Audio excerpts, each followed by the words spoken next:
अस्सलाम वालेकुम दोस्तों, आज हम बात करेंगे पॉलीमर्स के बारे में जो ड्रग डिलीवरी सिस्टम में यूज़ होते हैं।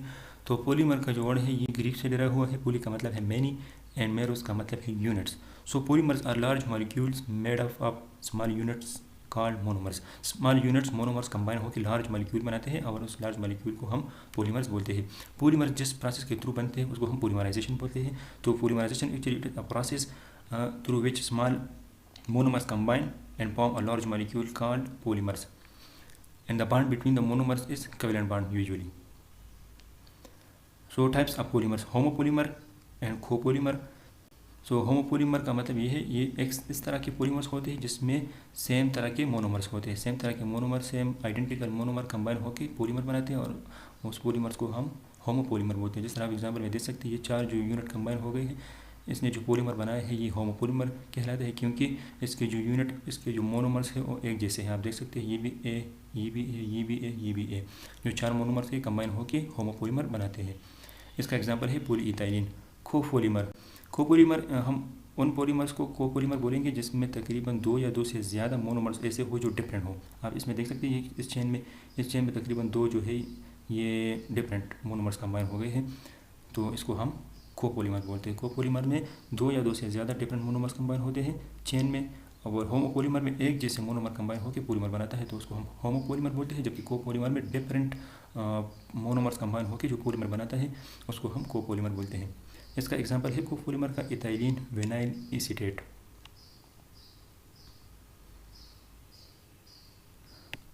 Base on origin, classification of polymers base on origin.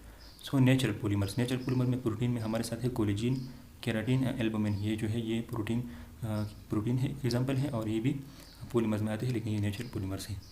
Carbohydrates, carbohydrate में हमारे साथ स्टार्च है, सेलुलोज है एंड ग्लाइकोजन है, ये भी नेचुरल पॉलीमर्स में आते हैं। डीएनए, आरएनए भी है, ये भी पॉलीमर्स है। इसके अलावा साइंथेटिक पॉलीमर्स है जो मैन मेड होते हैं, उसमें पॉली ईस्टर्स है, पॉली एनहाइड्राइड है, पॉली अमाइड, ये तीन एग्जांपल है साइंथेटिक पॉलीमर्स का। इसके अलावा बेस ऑन बायोस्टेबिलिटी, बायोस्टेबिलिटी के बेस पर दो टाइप्स हैं हमारे साथ पॉलीमर्स के। बायोडिग्रेडेबल पॉलीमर्स, बायोडिग्रेडेबल का मतलब ये है कि ये जो पॉलीमर्स होते हैं ये बॉडी में डिकम्पोज हो जाती है। तो इसका जो एग्जांपल है वो है पॉली ईस्टर्स, प्रोटीन, कार्बोहाइड्रेट। और दूसरा जो टाइप है नॉन बायोडिग्रेडेबल पॉलीमर्स। सो इस ऐसे पॉलीमर जो बॉडी में डिकम्पोज नहीं होते, इसका एग्जांपल है इथाइलिन सेलुलोज और hydroxy propyl methyl cellulose, HPMC। Acrylic polymers है और सिलिकॉन्स। ये जो चार एग्जांपल है ये है नॉन बायोडिग्रेडेबल पॉलीमर्स के। Based on mode of synthesis, तो मोड ऑफ साइंथेसिस के बेस पर भी हमारे साथ दो टाइप्स हैं पॉलीमर्स के। एक है एडिशन पॉलीमर्स और दूसरा है कंडेंसेशन पॉलीमर्स। एडिशन पॉलीमर में इस प्रोसेस में ऐसा होता है कि पॉलीमर्स कंबाइन, मोनोमर्स कंबाइन होती है एक दूसरे के साथ और पॉलीमर्स बनाते हैं, लेकिन इस रिएक्शन के दौरान कोई मॉलिक्यूल या कोई एटम जो है वो एलिमिनेट नहीं होता। एग्जांपल में अल्कीन मोनोमर्स है, अल्कीन मोनोमर्स के एग्जांपल है पॉलीप्रोपाइलिन, पॉलीइथाइलिन, पॉलीस्टीरीन। और जो कंडेंसेशन पॉलीमर्स है ये जब मोनोमर्स कंबाइन होती है तो जो पॉलीमर्स बनते हैं उसके दौरान simple molecule usually water, ammonia, HCl, alcohol ये एलिमिनेट होते हैं इस रिएक्शन के दौरान। कंडेंसेशन प्रोसेस के दौरान सिंपल मॉलिक्यूल यानी वाटर जो है, अमोनिया है, HCl है, अल्कोहल है, इसके अलावा दूसरे भी मॉलिक्यूल होते हैं, स्मॉल मॉलिक्यूल, वो एलिमिनेट होते हैं इस रिएक्शन के दौरान। वाइल जो एडिशन पॉलीमर्स है इस प्रोसेस के दौरान मोनोमर्स कंबाइन होती है एक दूसरे के साथ, लेकिन इस दौरान कोई मॉलिक्यूल या कोई एटम एलिमिनेट नहीं होता। तो कंडेंसेशन के थ्रू जो पॉलीमर्स बनते हैं उसमें है poly esters and poly amide. अब क्लासिफिकेशन है based on molecular forces. Molecular forces के बेस पर जो क्लासिफिकेशन है वो कुछ इस तरह है। एक है इलास्टोमर्स, इलास्टोमर के नाम से ही जाहिर है कि ये इलास्टिक होते हैं नेचर में। मोनोमर्स एक दूसरे के साथ कंबाइन होते हैं इस तरह की पॉलीमर्स में, और मोनोमर्स के बीच में जो फोर्स ऑफ अट्रैक्शन होता है वो बहुत वीक फोर्सेस होते हैं। इस पर जब आप फोर्स अप्लाई करते हैं इस तरह के पॉलीमर्स पर या इस तरह के पॉलीमर्स को अगर आप स्टिच करना चाहते हैं तो ये वापस अपने हालत में आ जाती है जब आप फोर्स हटा लेते हैं। आप एग्जांपल ले सकते हैं नेचुरल रबर का। अगर आप नेचुरल रबर को स्ट्रेच करते हैं फिर आप फोर्स को हटा लेते हैं तो ये जो रबर होता है ये अपने ओरिजिनल शेप में वापस आ जाता है। फाइबर के जो मोनोमर्स है इसके बीच में जो बॉन्ड होता है बहुत स्ट्रांग मॉलिक्यूलर फोर्सेस होते हैं इसके बीच में, तो इस तरह के पॉलीमर्स में इलास्टिसिटी भी कम होती है और इस तरह के पॉलीमर्स का टेंसिल स्ट्रेंथ जो है वो बहुत हाई होता है। टेंसिल स्ट्रेंथ का मतलब ये है कि मैक्सिमम लोड कोई मटेरियल जब बर्दाश्त करता है विदाउट फ्रिक्शन। अगर हम मैक्सिमम लोड अप्लाई करते हैं किसी मटेरियल को और वो प्रेशर के बगैर उस लोड को बर्दाश्त करता है तो हम उसको टेंसाइल स्ट्रेंथ बोलते हैं। जिस मटेरियल का टेंसाइल स्ट्रेंथ हाई होता है तो इसका मतलब ये है कि मटेरियल ज़्यादा वज़न बर्दाश्त कर सकता है। इसका एग्जांपल है नायलॉन 66, सिल्क और डेक्रॉन। थर्मोप्लास्टिक पॉलीमर्स, इसके ये जो है ये जब इस तरह के पॉलीमर को हम हीट देते हैं तो हीट की वजह से ये सॉफ्ट हो जाती है, लेकिन हीट के रिमूवल के बाद ये वापस अपनी हालत में आ जाती है। इसको हम थर्मोप्लास्टिक पॉलीमर्स बोलते हैं। और इसमें जो मॉलिक्यूलर फोर्सेस होते हैं वो इन बिटवीन होते हैं इलास्टोमर्स और फाइबर। इलास्टोमर में वीक फोर्सेस होते हैं और फाइबर में स्ट्रॉन्ग मॉलिक्यूलर फोर्सेस होते हैं। तो थर्मोप्लास्टिक जो पॉलीमर्स है इसमें जो मॉलिक्यूलर फोर्सेस होते हैं वो इंटरमीडिएट होते हैं इलास्टोमर्स के और फाइबर्स के इंटरमीडिएट। तो थर्मोप्लास्टिक का एग्जांपल है polyethylene, polystyrene, polyvinyl chloride and Teflon. इस तरह दूसरा है थर्मोसेटिंग पॉलीमर्स। ये जो पॉलीमर है ये इरिवर्सिबली हार्ड हो जाती है जब इसको हम हीट देते हैं। हीट से इसमें चेंजेस आते हैं, लेकिन जो चेंजेस आते हैं इस पॉलीमर में वो परमानेंट चेंजेस होते हैं। इसका जो एग्जांपल है वो है बकेलाइट, एक सिंथेटिक प्लास्टिक है, और दूसरा जो है मेलामाइन फॉर्मल्डिहाइड रेजिन। ये थर्मोसेटिंग पॉलीमर्स के एग्जांपल है। थर्मोप्लास्टिक में आपने देखा कि जब हम हीट अप्लाई करते हैं तो हीट की वजह से पॉलीमर्स में चेंज आती है, पॉलीमर साफ हो जाती है, लेकिन हीट हटाने के बाद ये पॉलीमर्स अपने हालत में वापस आ जाती है। लेकिन जो थर्मोसेटिंग पॉलीमर्स है हीट जब हम इसको हीट अप्लाई करते हैं तो इसमें परमानेंट चेंजेस होती है और इरिवर्सिबल चेंजेस होती है। Based on interaction with water, water के साथ इंटरेक्शन के बेस पर पॉलीमर्स की टाइप्स। सो एक है नॉन बायोडिग्रेडेबल हाइड्रोफोबिक पॉलीमर्स। ये पॉलीमर जो है ये इनर्ट कंपाउंड होते हैं और ये बॉडी से एज सच रिमूव होते हैं। इसके साथ वाटर के साथ इसका इंटरेक्शन नहीं है क्योंकि हाइड्रोफोबिक इन नेचर है, मतलब वाटर रिपेलेंट है। और दूसरा ये नॉन बायोडिग्रेडेबल भी है, मतलब इसकी डिकम्पोजिशन नहीं होती बॉडी में, ये स्मॉल पीसेस में या स्मॉल मॉलिक्यूल में कन्वर्ट नहीं होती इनसाइड द बॉडी। ये जिस हालत में भी हम ले आते हैं ये तो उसी हालत में ये बॉडी से एलिमिनेट हो जाती है। इसका एग्जांपल है पॉलीइथाइलिन विनाइल एसीटेट और पॉलीविनाइल क्लोराइड। ये जो एग्जांपल है ये नॉन बायोडिग्रेडेबल हाइड्रोफोबिक पॉलीमर्स के है। दूसरा एग्जांपल है हाइड्रोजेल्स। सो इस तरह के पॉलीमर जो है ये वाटर के इंटरेक्शन के साथ स्विल अप हो जाती है। जब वाटर के साथ इसकी इंटरेक्शन होती है तो ये स्विल अप हो जाती है, लेकिन ये डिसॉल्व नहीं होती वाटर में। और इसका एग्जांपल है पॉलीविनाइल पायरोलिडीन। तीसरा जो टाइप है वो है सॉल्युबल पॉलीमर्स। तो इस तरह के पॉलीमर जो है ये मॉडरेट मॉलिक्यूलर वेट होते हैं और ये वाटर में सॉल्युबल होती है। तो इसका एग्जांपल है hydroxy propyl methyl cellulose HPMC। और दूसरा जो एग्जांपल है पॉलीइथाइलिन ग्लाइकॉल। चौथा जो टाइप है वो है बायोडिग्रेडेबल पॉलीमर्स। तो इस तरह के जो पॉलीमर्स है ये बॉडी के इनसाइड ये डिकम्पोज होते हैं और स्लोली डिसअपियर हो जाती है। एक है based on structure of polymers. ये भी एक क्लासिफिकेशन में आता है, based on structure of polymers. तो एक लीनियर है, आप देख सकते हैं इस तरह के कुछ पॉलीमर्स होते हैं जो लीनियर शेप में होती है। ब्रांच्ड कुछ ब्रांच में होती है, आप देख सकते हैं इस तरह। कुछ क्रॉस लिंक होती है, एक दूसरे के साथ क्रॉस लिंक होती है, एक दूसरे के साथ कम्प्लेक्स स्ट्रक्चर होती है इसका। तो अब चलते हैं बायोडिग्रेडेबल पॉलीमर्स की तरफ। बायोडिग्रेडेबल पॉलीमर्स ऐसे पॉलीमर्स होते हैं जो डिग्रेडेबल होते हैं, मतलब डिकम्पोजेबल होते हैं in view inside the body enzymatically through enzyme और नॉन एंजाइमेटिकली या एंजाइम के बगैर दूसरे मैकेनिज्म पर टू प्रोड्यूस बायोकम्पेटिबल और non toxic bio products which are further metabolise and excrete by normal physiological pathway. तो कहने का मतलब ये है कि बायोडिग्रेडेबल पॉलीमर्स ऐसे पॉलीमर्स होते हैं जो बॉडी के इनसाइड डिग्रेडेबल होते हैं, डिकम्पोज हो जाते हैं थ्रू एंजाइम या एंजाइम के बगैर दूसरे मैकेनिज्म पर। और इसके नतीजे में जो बाई प्रोडक्ट बनते हैं वो नॉन टॉक्सिक होते हैं और बायोकम्पेटेबल भी होते हैं और ये मेटाबोलाइज होकर बॉडी से एक्सक्रीट होते हैं जिस तरह की नॉर्मल बॉडी का एक्सक्रीटरी सिस्टम है। दूसरा जो डिफिनेशन है वो है polymers which have property of degrading in biological fluids with progressive release of dissolved और disperse drug.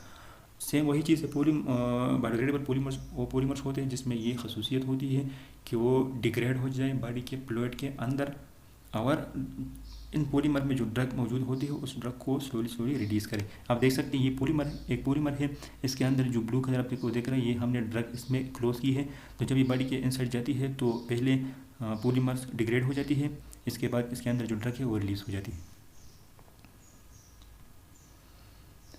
Biodegradable polymers are specific type of polymers that breaks down after its intended purpose to result in natural byproducts such as gases, water, biomass and inorganic salt. वही definition है कि biodegradable polymer जो specific type है polymers का, ये body के अंदर degrade हो जाती है। डिग्रेडेशन के नतीजे में हमारे साथ जो बाई प्रोडक्ट बनते हैं उसमें ज़्यादातर गैसेस होती है, कार्बन डाइऑक्साइड, नाइट्रोजन गैस भी होती है, इसके अलावा वाटर भी होती है, इनऑर्गेनिक साल्ट भी होती है और अदर बायोमासेस भी होती है। सो बायोडिग्रेडेबल पॉलीमर्स की तरफ चलते हैं। A wide variety of delivery systems have been developed for the purpose of prolonging the release and ultimately bioavailability of the drug to the body. Such system can be distinguished into degradable and non-degradable delivery system based on the properties of polymers. At termination, the dosing regimen, a non-degradable delivery system requires secondary surgical procedure to recover the implanted device from the body. इसमें बोलते हैं कि बहुत किस्म के delivery system अभी तक बन गए हैं, सबका मकसद एक ही है कि ड्रग की रिलीज़ को प्रोलॉन्ग किया जाए और ड्रग की बायोअवेलेबिलिटी को एनहांस किया जाए। तो जो पॉलीमर्स हम इस्तेमाल करते हैं ड्रग डिलीवरी सिस्टम में, उसी बेस पर हमारे साथ दो किस्म के ड्रग डिलीवरी सिस्टम है, एक है डिग्रेडेबल, दूसरा है non degradable delivery system. Degradable delivery system में हम इस तरह के पॉलीमर्स का इस्तेमाल करते हैं जो बॉडी में डिग्रेड हो जाती है, डिकम्पोज हो जाती है। लेकिन जो नॉन डिग्रेडेबल डिलीवरी सिस्टम है उसमें हम इस तरह के पॉलीमर्स का इस्तेमाल करते हैं जो बॉडी में नॉन डिग्रेडेबल होती है, नॉन डिकम्पोजेबल होती है। तो ड्रग रिलीज़ होने के बाद नॉन डिग्रेडेबल डिलीवरी सिस्टम को के रिमूवल के लिए आपको फिर सर्जरी की ज़रूरत होती है। एग्जांपल जो है नॉन डिग्रेडेबल डिलीवरी सिस्टम का नर्व प्लांट है। नर्व प्लांट एक इस तरह का डिवाइस है जो कंट्रासेप्टिव के लिए पर्पस के लिए यूज़ होती है और ये सिलिकॉन रबर से बना होता है। इसमें इसमें जो ड्रग होता है वो है हार्मोन, प्रोजेस्टिन हार्मोन इसके अंदर होती है। ये स्लोली प्रोजेस्टिन हार्मोन रिलीज़ करके प्रेगनेंसी को प्रिवेंट करता है। ये तकरीबन 5 साल तक के लिए काम करता है, लेकिन 5 साल के बाद इसके रिमूवल के लिए आपको फिर सर्जरी की ज़रूरत होती है क्योंकि इसके जो पॉलीमर्स है वो नॉन डिग्रेडेबल पॉलीमर्स होते हैं। बायोडिग्रेडेशन एक्चुअली एक कम्प्लेक्स प्रोसेस है जिसमें पॉलीमर जो है वो स्मॉल मॉलिक्यूल में कन्वर्ट हो जाती है और वो स्मॉल मॉलिक्यूल बायोकम्पेटेबल भी होती है और नॉन टॉक्सिक भी होती है। ये स्मॉल मॉलिक्यूल फर्दर मेटाबोलाइज होकर बॉडी से एक्सक्रीट हो जाती है। सो मैकेनिज्म ऑफ बायोडिग्रेडेशन, एक फिजिकल डिग्रेडेशन है, दूसरा केमिकल डिग्रेडेशन है। फिजिकल डिग्रेडेशन में जब हम डिवाइस बॉडी के अंदर डालते हैं तो वाटर के अटैक की वजह से पॉलीमर जो इस डिवाइस में पॉलीमर्स होते हैं वो स्वेलअप हो जाती है। स्वेलअप होने के बाद वो अनट्विस्ट हो जाती है और इसके बाद ये डिजल्व होके एक्सक्रीट हो जाती है बॉडी से। तो फिजिकल डिग्रेडेशन के दो प्रोसेस है, एक है सरफेस इरोजन, दूसरा है बल्क इरोजन। सरफेस इरोजन में ऐसा होता है कि जो सैंपल हम यूज़ करते हैं या जो ड्रग डिलीवरी सिस्टम है वो वो ग्रेजुअली डिक्रीज होता है, लेकिन सरफेस से इसकी डिग्रेडेशन स्टार्ट हो जाती है। आप देख सकते हैं वाटर के अटैक की वजह से ये सरफेस से इसकी डिग्रेडेशन हो जाती है और आहिस्ता आहिस्ता ये ख़त्म हो जाती है। लेकिन जो बल्क इरोजन है, बल्क इरोजन में ऐसा होता है, इस बल्क इरोजन में सरफेस डिग्रेडेशन नहीं होती बल्कि degradation occur throughout the whole of the sample. ये सैंपल में as a whole degradation start हो जाती है। ऐसा नहीं होता कि सरफेस से स्टार्ट हो जाती है बल्कि as a whole degradation start हो जाती है और आहिस्ता आहिस्ता पॉलीमर्स सब ख़त्म हो जाती है। दूसरा जो है chemical degradation. It is mediated by water enzyme और माइक्रो ऑर्गेनिज्म। ये जो केमिकल डिग्रेडेशन ये वाटर के थ्रू भी होती है, एंजाइम के थ्रू भी होती है और माइक्रो ऑर्गेनिज्म के थ्रू भी होती है। इसमें ऐसा होता है कि जो पॉलीमर्स होते हैं, पॉलीमर्स के अंदर मोनोमर्स होते हैं, तो मोनोमर्स एक दूसरे के साथ कोवेलेंट बॉन्ड के थ्रू कनेक्ट होते हैं। तो केमिकल डिग्रेडेशन में ऐसा होता है कि कोवेलेंट बॉन्ड जो है वो ब्रेक हो जाती है और उसकी ब्रेकिंग की वजह से पॉलीमर्स का मॉलिक्यूलर वेट जो है वो कम हो जाती है और टाइम गुजरने के साथ साथ जो है वो पॉलीमर्स अपनी सारी जो प्रॉपर्टी है, केमिकल प्रॉपर्टी, वो लॉस करती है और आखिर में ये जो है पॉलीमर ये सॉल्युबल फॉर्म में कन्वर्ट हो जाती है, वाटर में सॉल्युबल होती है और फिर ये एक्सक्रीट हो जाती है। Biodegradable polymers and their degradation product must be biological compatible and non toxic. Biodegradable जो पॉलीमर्स है और उसके नतीजे में जो बाई प्रोडक्ट बनते हैं उसके डिग्रेडेशन के नतीजे में वो सब जो है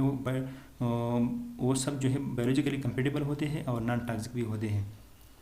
तो ज़्यादातर जो हम बायोडिग्रेडेबल पॉलीमर्स बनाते हैं वो लैक्टिक एसिड और ग्लाइकोलिक एसिड से बनाते हैं हम। Characteristic of ideal polymers use as drug carrier. अगर हम किसी पॉलीमर्स को ड्रग डिलीवरी सिस्टम के लिए यूज़ करते हैं तो उसकी क्या खसूसियत, क्या प्रॉपर्टी हो सकती है। फर्स्ट है शुड बी इनर्ट। ये इनर्ट होना चाहिए। इनर्ट का मतलब ये है कि ये किसी के साथ रिएक्शन या ये इंटरेक्शन इसका नहीं होना चाहिए एंड बायो कंपेटेबल भी होना चाहिए। शुड बी नॉन टॉक्सिक, ये नॉन टॉक्सिक भी होना चाहिए। Should be easily administered, body के थ्रू इसकी एडमिनिस्ट्रेशन भी इजीली होनी चाहिए। शुड बी इनएक्सपेंसिव, ये महंगा भी नहीं होना चाहिए। It should be compatible with API and other ingredient in the formulation में जो एक्टिव इंग्रेडिएंट होता है, इसके अलावा जो अदर इंग्रेडिएंट होते हैं इसके साथ इसकी कंपेटेबिलिटी होनी चाहिए। Types of biodegradable polymers. Biodegradable polymers के टाइप्स जो है, एक नेचुरल पॉलीमर्स है, तो उसमें एक प्रोटीन है, एक कार्बोहाइड्रेट नेचर है। प्रोटीन में एग्जांपल है कोलेजिन है, जेलेटिन है, एल्बुमिन है, और कार्बोहाइड्रेट में हमारे साथ है सेलुलोज है, चिटोसन है और डेक्स्ट्रेन है। सिंथेटिक पॉलीमर में हमारे साथ है पॉलीएस्टर्स और पॉली एनहाइड्राइड। कन्वेंशनल डोजेज पम्प, अब पॉलीमर्स का एप्लीकेशन क्या है, तो कन्वेंशनल डोजेज पम्प यानी टेबलेट एंड कैप्सूल में इसका इस्तेमाल इस तरह होता है। एज अ बाइंडर एजेंट भी हम इसको इस्तेमाल करते हैं। बाइंडर एजेंट ऐसे सब्सटेंस होते हैं जो पाउडर के बीच पोर्स ऑफ एडिशन को एनहांस करता है। एग्जाम्पल है carboxy methyl cellulose sodium, ethyl cellulose, gelatin, methyl cellulose और पॉली इथाइलिन ग्लाइकॉल। जितना पाउडर में बाइंडर एजेंट ज़्यादा होगा तो टैबलेट उतना ही सख्त और हार्ड होगा। एज अ डाइल्यूएंट भी हम पॉलीमर्स को इस्तेमाल करते हैं। डाइल्यूएंट एजेंट हम इसलिए इस्तेमाल करते हैं ताकि हमें डिज़ायर बल्क यानी वॉल्यूम ऑफ पाउडर हासिल हो, desirable flow property of the powder हासिल हो, और इसके अलावा compression property, desirable compression property भी हासिल हो। तो उसके लिए हम एज अ डाइल्यूएंट भी यूज़ करते हैं पॉलीमर्स को। Micro crystalline cellulose and starch इसका एग्जांपल है। एज अ डिसइंटीग्रेंट भी हम इस्तेमाल करते हैं। डिसइंटीग्रेशन ऐसा प्रोसेस है जिसमें टैबलेट जो है वो स्मॉल पीसेज में कन्वर्ट होती है inside the body. So disintegrant जो है ये इस तरह के पॉलीमर्स होते हैं जो डिसइंटीग्रेशन में हेल्प करती है। इसमें हम सोडियम अल्जीनेट है, सोडियम स्टार्च ग्लाइकोलेट है, स्टार्च भी है हमारे साथ, और सोडियम स्टार्च ग्लाइकोलेट है, सोडियम कार्बोक्सी मेथाइल सेलुलोज है। इस तरह के जो पॉलीमर्स है ये एज ए डिसइंटीग्रेंट इस्तेमाल करते हैं हम। एज ए लुब्रिकेंट भी हम इस्तेमाल करते हैं पॉलीमर्स को, जिस तरह के हैं पॉली इथाइलिन ग्लाइकॉल। हम एज ए एंटी एडहेरेंट भी इस्तेमाल करते हैं पॉलीमर्स को।